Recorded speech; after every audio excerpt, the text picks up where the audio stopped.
Okay, so in the last lecture, we have completed the discussion on validation controls. And I hope yesterday you also had a lab on validation controls. So have you implemented all validation controls in the lab? Have you implemented custom validator? Yeah. Yeah, I'm asking about custom validator. Have you implemented custom validator? So we left that discussion in the lecture, but custom validator works like any other validator, but there the logic is yours. You can write any custom logic to check for the validity of the control. Right? So based on that, you can, whenever you implement any application, you can choose appropriate validation controls. And as you know that the validation works in two different ways. One is the client-side validation, which is automatically embedded in your application when you use any server control. And another is the server-side validation. So first it will look at the client side, and then it will also look at the server side. Okay.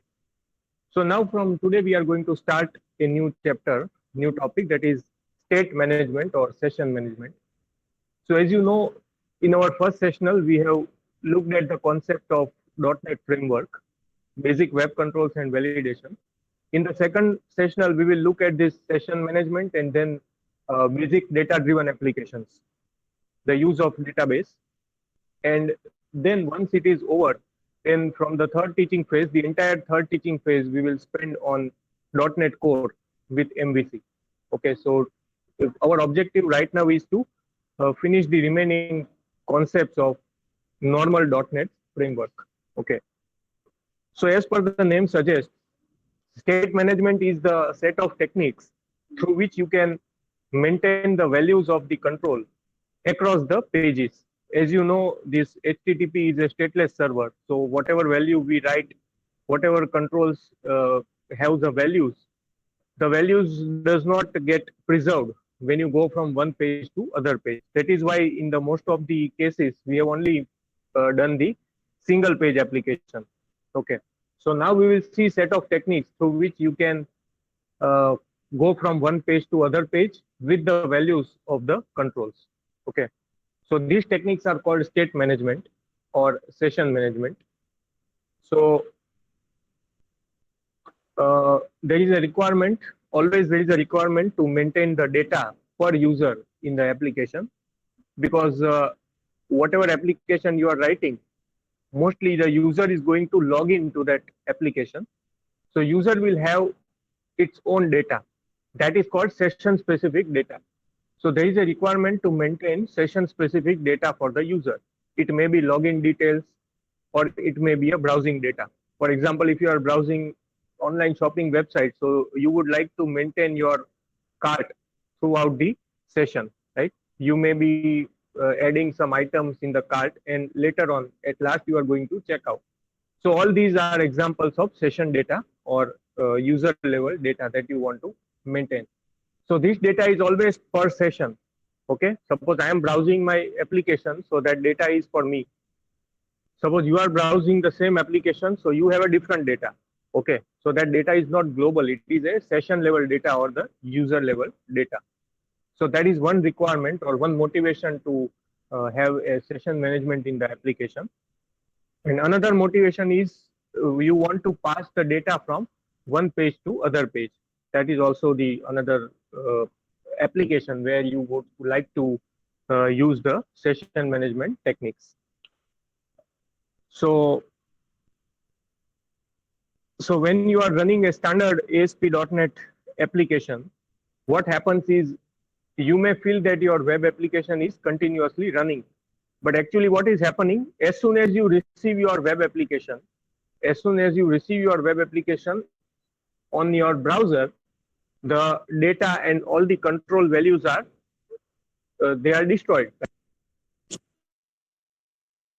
If you want to later on, if you want to again uh, get those values, you need to preserve them.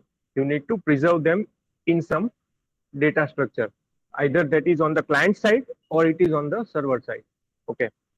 So those techniques we are going to learn. And normally the server doesn't have any memory. Okay, server doesn't have any memory by default of the user. If you want, you need to create that space yourself. Okay, you need to create the space to store your data on the server. And by using these session management techniques, we are going to actually do that. We are going to create a space on the server where the values of your page controls user will be stored on the server. So these are some of the well-known techniques in ASP.NET through which you can maintain the session. One is the view state, then another is cross-page posting, then third is query string, which is a very popular technique. You have already learned it in other web technologies. Then there is a session state or session variable, and last is cookie. Okay, so I think cookies are also very famous, and you are using it nowadays. If you open any website, there is a warning that this page is going to store some cookies to your machine, and only if you agree, then you will be allowed to proceed. So basically, if you allow cookies, it is capturing some data. Okay, it is capturing your user preferences. It is capturing your information, so that later on it can use that data for different purpose. So these are the techniques in ASP.NET which are useful to perform the state management. So we start with view state first. So view state is a very simple method. Because why it is simple? Because it is used to preserve the value of the page and controls between the round trips. Now, what is the meaning of round trip? We have already seen that when the page goes to the server and again it comes back through the post back event, it is called round trip. Okay, but note that here we are talking about only page level state management. Okay, here we are talking about only page level state management. So suppose I have one page home.aspx. So I am storing some values of the variable. I am storing some value in the control, and later on the page goes back to the server. When it comes back, the same page, when the same page comes back, I need to get those values again. So for that, the view state is used. So it is a page level technique, remember. Through view state, you cannot get the values of one page into other page. Okay, you are not able to get the values from one page to other page through view state. View state is a page level technique, which can be used to retrieve old values after the post back of the page. So this is the example. So in this example, I am writing a username and password in the text box. After writing username and password, I am pressing submit. So what will happen ideally? Ideally, the data will be lost. Okay, the data will be lost because there is no provision to store that data. But I am putting one restore button. Okay, I am putting one restore button, and the objective of this restore button is to again get those values back. Okay, so what I need to do, I need to write some code through which these values, whatever I write here, they get stored somewhere, and later on when I click restore, they will come back again to the page, right? So where I will store this? I will store this in view state. Okay, for this purpose, I will store it in the view state. So this is the code you can see here. So here this button one.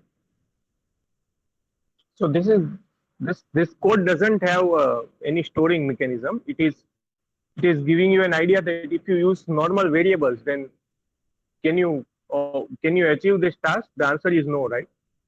So here, if we do like this, then we'll not be able to get the values back. Why? Because on button one click, I am storing the data in A and B. Okay, so fine, the values are stored in A and B, then text boxes are cleared, and then what will happen when you click the button internally? When you click the button internally, what will happen? Postback will happen. Postback will happen. So ideally, the values of the variables will get lost. And when you again click restore, A and B will be null basically. So you will not get any values.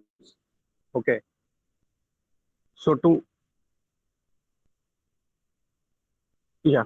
So after submit button is clicked, the values of username and password is submitted to the server. But we cannot restore the values again because the instance of the control is destroyed, and on clicking the restore button, the server takes the new request and it cannot give you the values back, right? So that is a standard scenario. Now what we should do in order to preserve those values, to get those values. So this is the code using view state. Okay, so see this code now.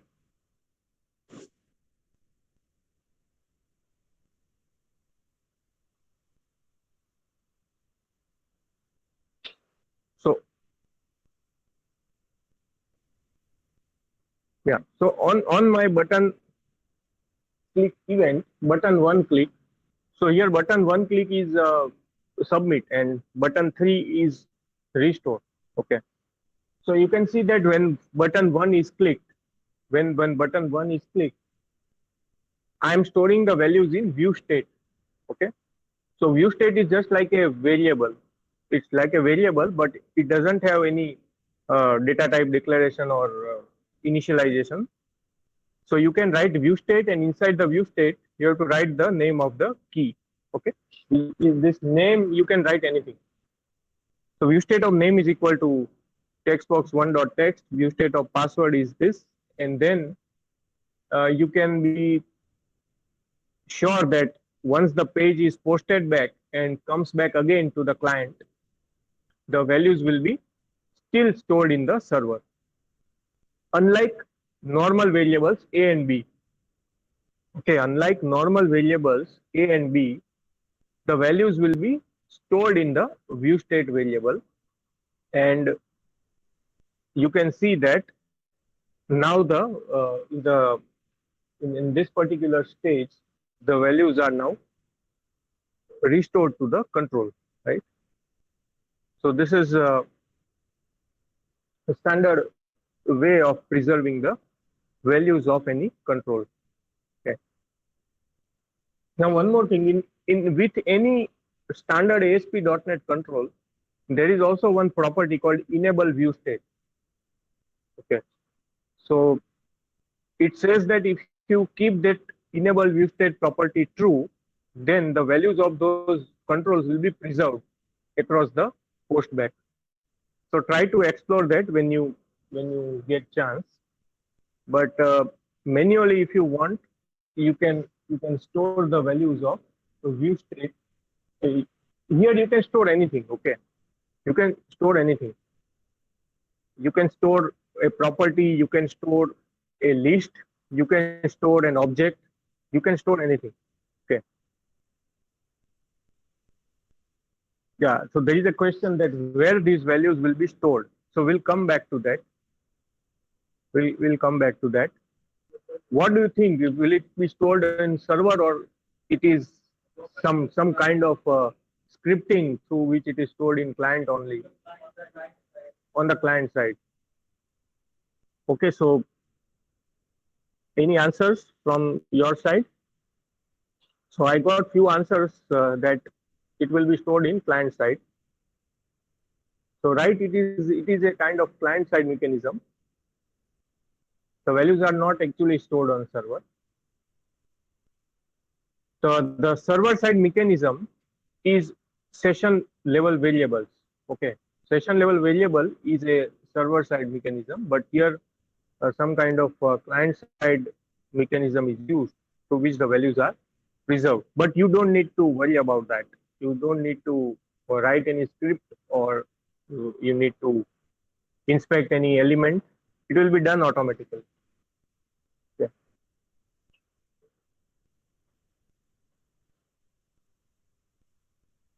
So view state has a lot of advantages and disadvantages.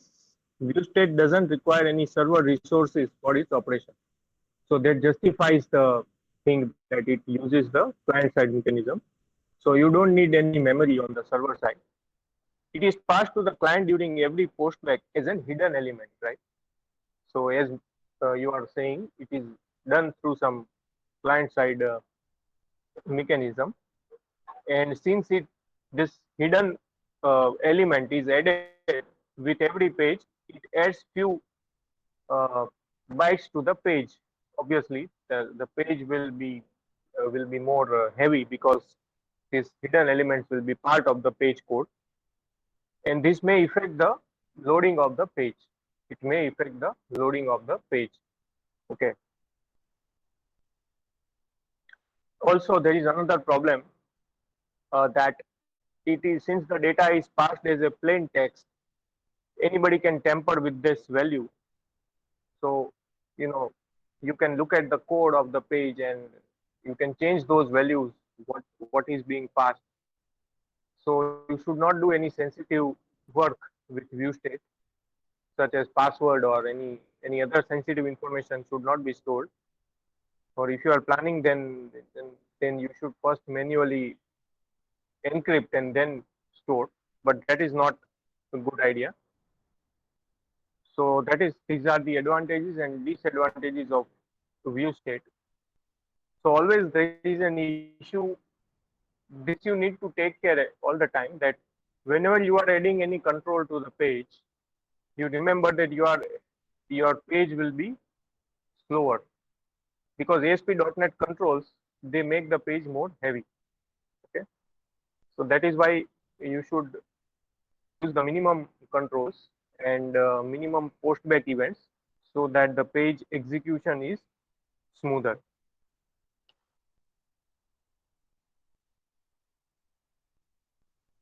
Okay, next is cross page posting, or this is less frequently used method, but we need to discuss it. So as I discussed, view state has a limitation. The limitation is that it is a page level technique. The limitation is that it is a page level technique, and you cannot preserve the values across the page. So that is the limitation of view state. So cross page postback or cross page posting is another technique that extends the postback mechanism that you already know, where one page, one data from one page can be sent to another page. Data from one page can be sent to other page. So it kind of solves the problem of view in a way that now uh, your session management is not restricted to only one page, but you can do the session management across the pages. How it is done? Okay. So uh, let's go to the whole example. Okay. So see here,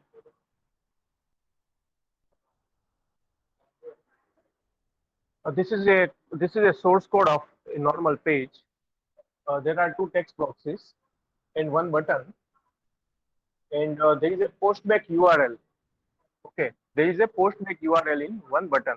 What it means is, when that button is clicked, you are going to that page. Okay, so that is the uh, code that you have written in the source page. Okay, so we are writing this first name and last name, and then there is this button, right? Then there is this button. Okay. Now in the page load method, now in the page load method, I'm writing a code that label.text is you came from the previous page dot title property. So it automatically gets the previous page from where you came. Okay. Suppose you are going from a.aspx to b.aspx. So if you have used this postback URL property, if you have used this postback URL property, then B knows that you are coming from A. Okay, B knows that you are coming from A. How it knows? It knows through this property, previous page dot title. Okay, previous page dot title. So you came from this first page, cross page 1, right?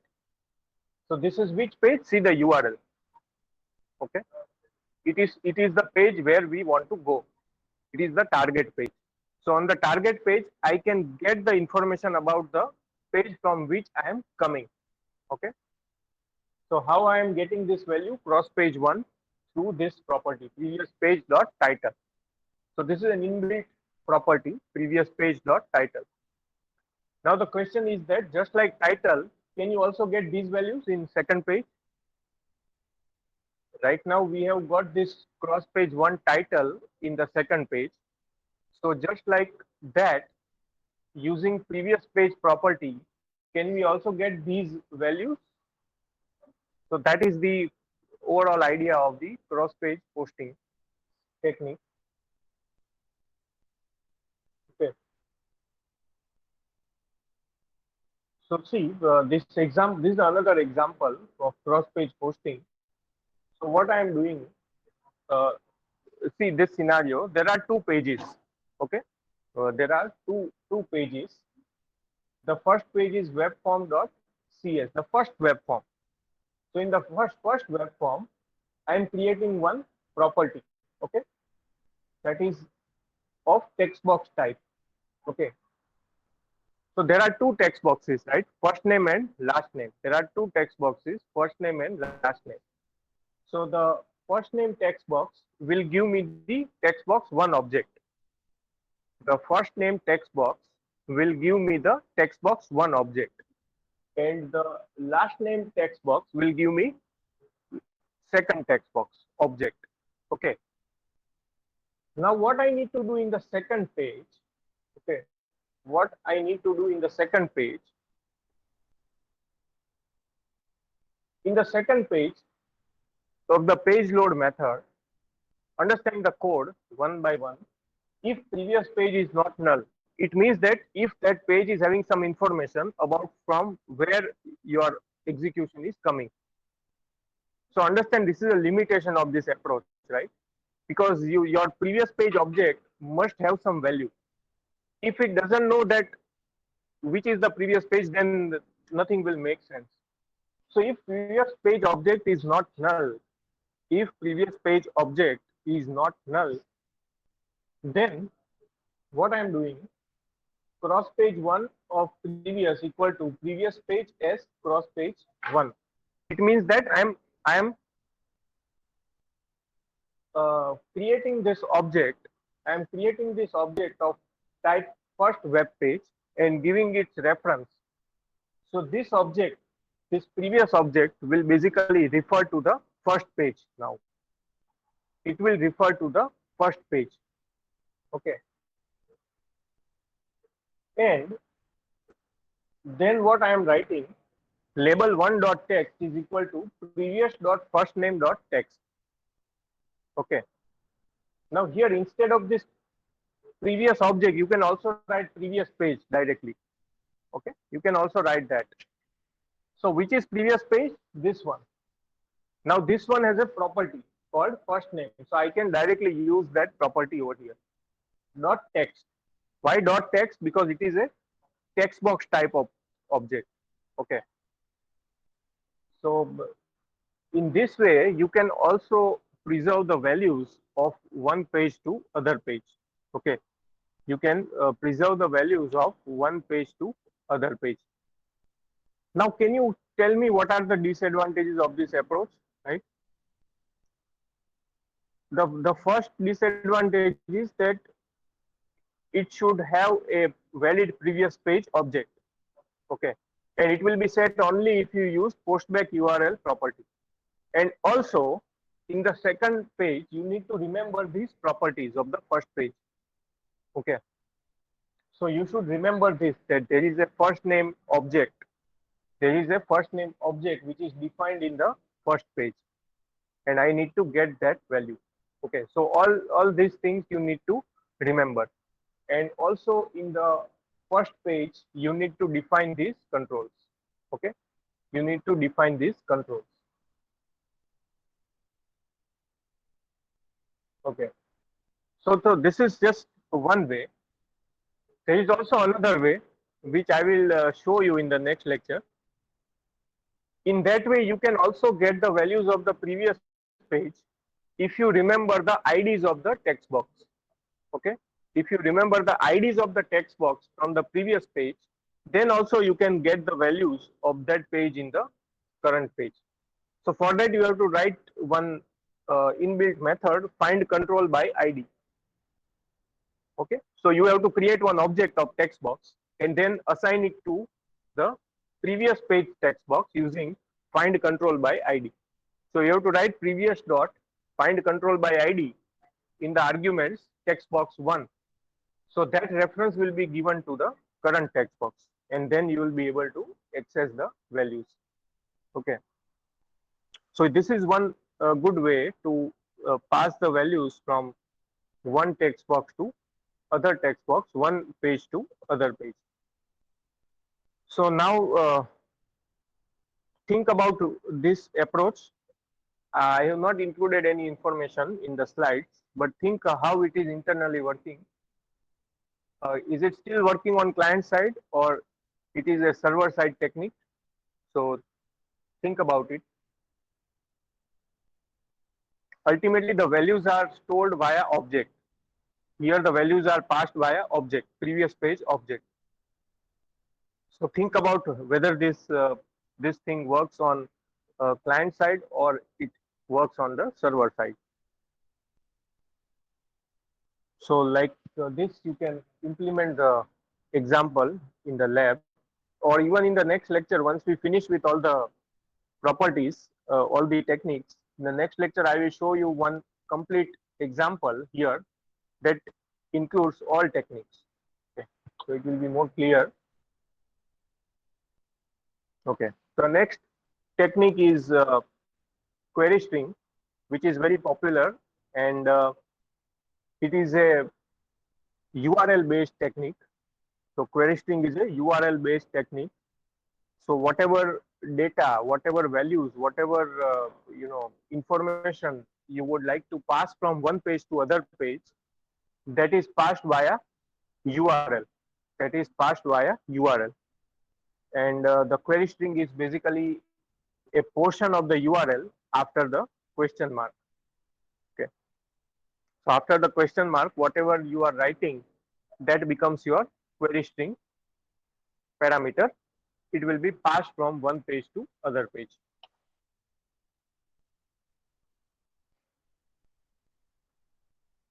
So there are some issues or the points with the query string mechanism. The first point is that the information must be a simple string which should contain a legal URL characters. Like let's say if somebody want to pass an entire object from one page to other page, so that you cannot pass an object in query string. Okay. The information is clearly visible to the user, and you know anybody can get that information and do the manipulation, provided that query string is not encoded. Nowadays, you also have uh, good techniques through which your query string can be encoded, so that it is not easy to tamper with those values. And there may be limitations on the URL length. There can be a limitation on URL length. So if you try to put a large information in the query string, it may be invalid. You may not be able to get those values. Okay, so these are some of the issues with query string. So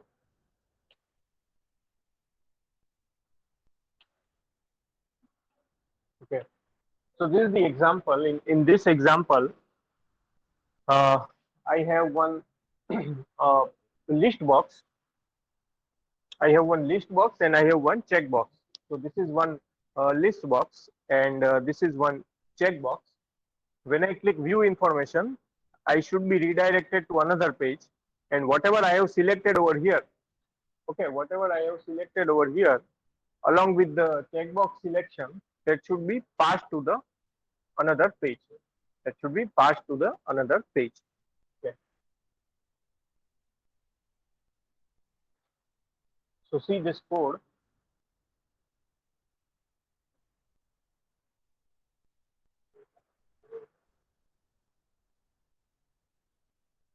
So when I click the button, when I click the button, see in the query string technique, it is all about uh, forming a valid URL pattern, right? So how you are forming the URL pattern over here, you can see. So this if part is applicable where user has not selected anything. So you will get error. If there is at least one selection, then the URL string will be built. That string is the destination page name plus then question mark. Okay. So always after the page is over, after the page name, you need to put a question mark. So question mark indicates that there is a starting of query string. Okay, it indicates that there is a starting of query string. Plus item equal to list box dot selected item dot text. Okay, so in this case, what will happen? Item equal to antique lamp. This that string will be formed. Okay, so this item is key. So remember, query string is in the key equal to value format. Key equal to value ampersand, like key 1 equal to value 1, ampersand, key 2 equal to value 2, and so on. So if you want to pass multiple values to the query string, if you want to pass multiple values to the query string, you need to pass it through the ampersand separator. Okay. And the second part, I'm passing mode. So mode will get the value whether this checkbox is checked or not. Okay. So this checkbox is checked or not. So true means it is checked and false it is not checked. So once it is done, then the query string URL that you have built should be passed in response.redirect method. Okay.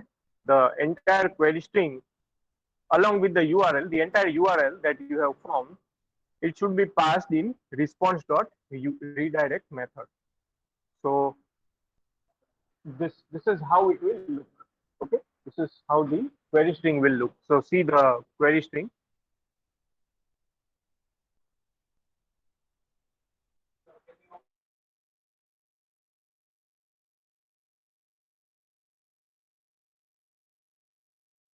URL, the string URL. So first the string will be query string.aspx question mark. Then we are appending string append item equal to the value that you have selected plus ampersand. So again appending mode equal to checkbox status. So this will be resulting into this string. Okay, item equal to antique lamp and mode equal to true. Okay.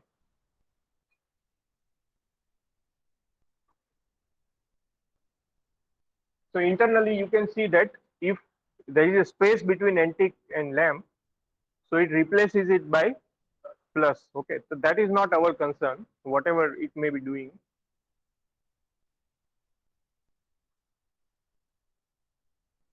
So you need to form a query string. So why I have taken this example is because this is the most practical way. You are not going to write static query strings. Your values for the query string parameters will be coming from some controls. Okay, it may be text box, it may be user selection, it may be anything.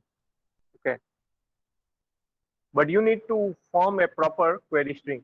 You need to form a proper query string. So if there is any error, you need to check the format of the query string. I will also tell you in the next lecture how to debug and see step by step if there is any error in any particular line if you are not aware.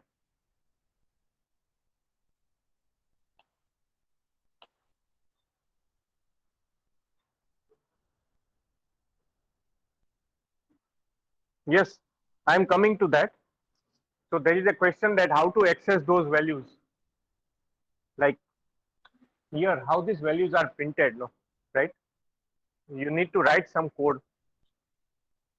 Ultimately this, so in which object you have basically stored these values? In response object. Okay, in response object you have stored a URL and your URL contains the values. So whatever is stored in response object, you can get it through request object. On the receiver side, you can get the values in receiver object. Okay,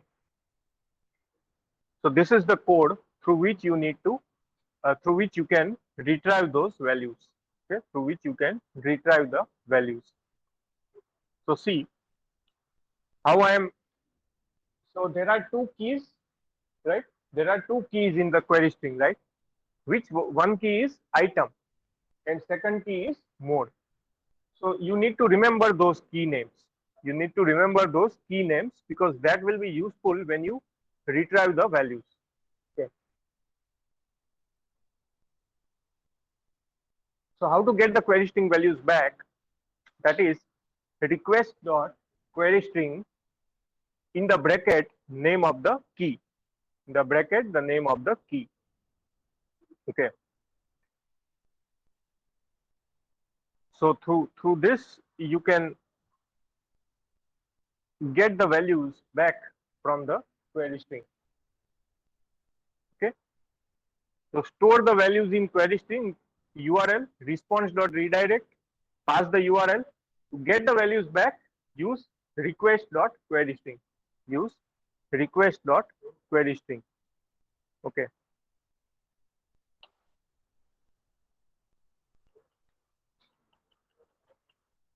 There may be some issues where some special characters may not be allowed.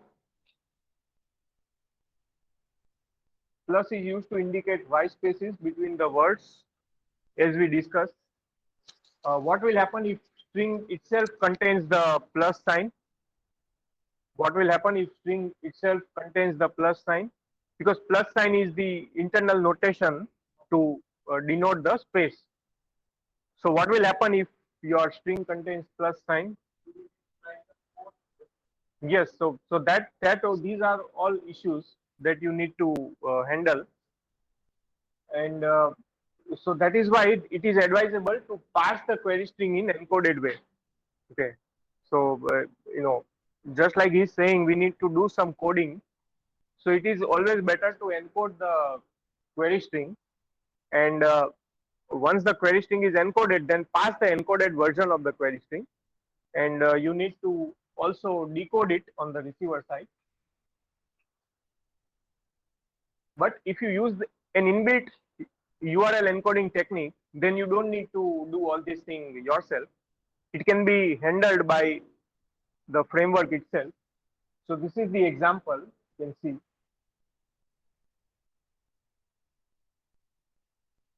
So instead of passing, here you can see, instead of passing the normal value of antic lamp, I am passing it inside the server.url encode method.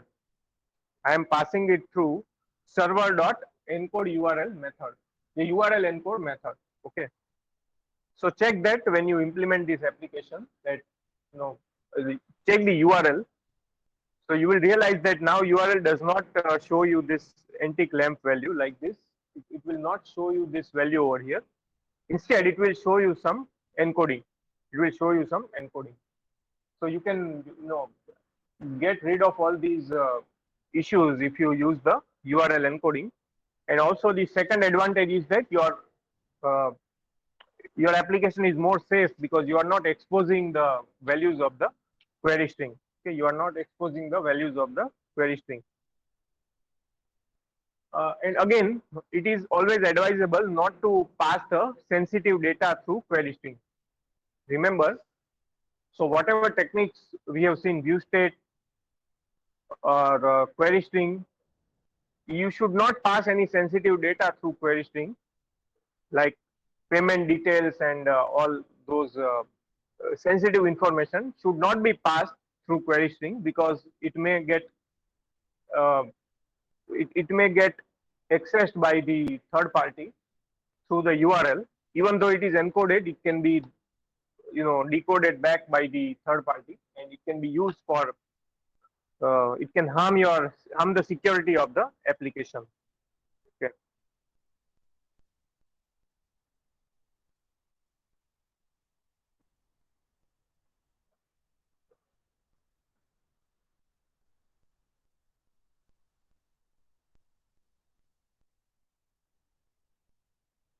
Okay, next and last thing that we discussed today is cookie. Let's discuss a little bit about cookies. So cookies are another way to provide the information for the later use. Cookies are small files that are created in web browser's memory. So it is a pure client-side technique. Remember, it is a pure client-side technique, and because it is a client-side technique, it will store the required data on the file. It will store the required data on the file, and that file is stored in the client-side memory. So, depending upon the nature of the query, depending upon the nature of the cookie, it can be of either a permanent cookie or it can be a temporary cookie. Okay. So a temporary cookie is the file which will get destroyed when you log out. It will get destroyed when you log out. But a permanent cookie will not be destroyed even if you log out. Okay. So, some websites you can see that they remember your password even when you log out, and you can again sign back. They remember your language preference. They remember your browsing pattern. So all these are the examples of cookies through different ideas.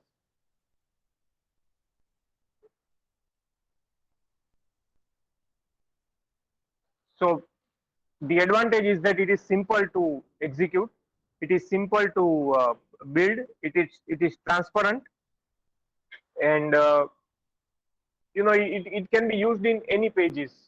Okay, so just like view state, which is limited to only one particular page, this cookie can be accessed by any page in your application. Once the cookie is created in your browser, it can be accessed by any page on your application. Okay, so that is the good thing about cookie. uh, in ASP.NET, there is a special class, right? There is a special class for the management of the cookies. That class is called HTTP cookie. Okay, so there is a class HTTP cookie, and through which you can create a new cookie object. In my case, the name of the object is cookie, and its argument is preferences. So it's like just giving a name to your cookie, and then inside the cookie object, I can store the different keys. Okay, I can store the different keys. So one key is language preference. My one key is language preference. Another key is my country. And once all the information is stored in the cookies, once all the informations are stored in the cookies, then you need to write this statement, that is response.cookies.add. So as soon as you execute this statement, the cookie will be stored on the client side. The cookie will be stored on the client side, right?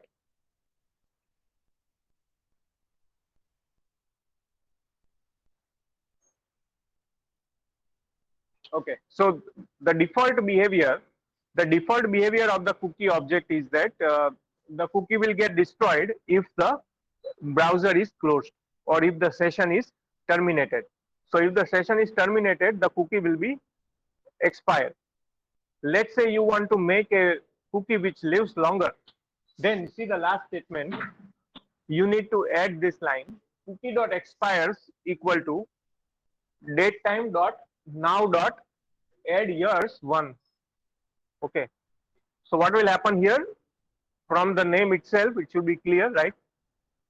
So this cookie will live for 1 more year, right? So even if you open the web page next day, then also these values will be persistent. Okay. How to delete that cookie, that we will see, because we don't get that file easily. We cannot go to that file and delete it. There should be some another way to delete the cookies. Of course, one way is to go to the browser and clear the cookies, right? If you go to history section of the browser, you can clear all the cookies. That will delete it, even if it is persistent.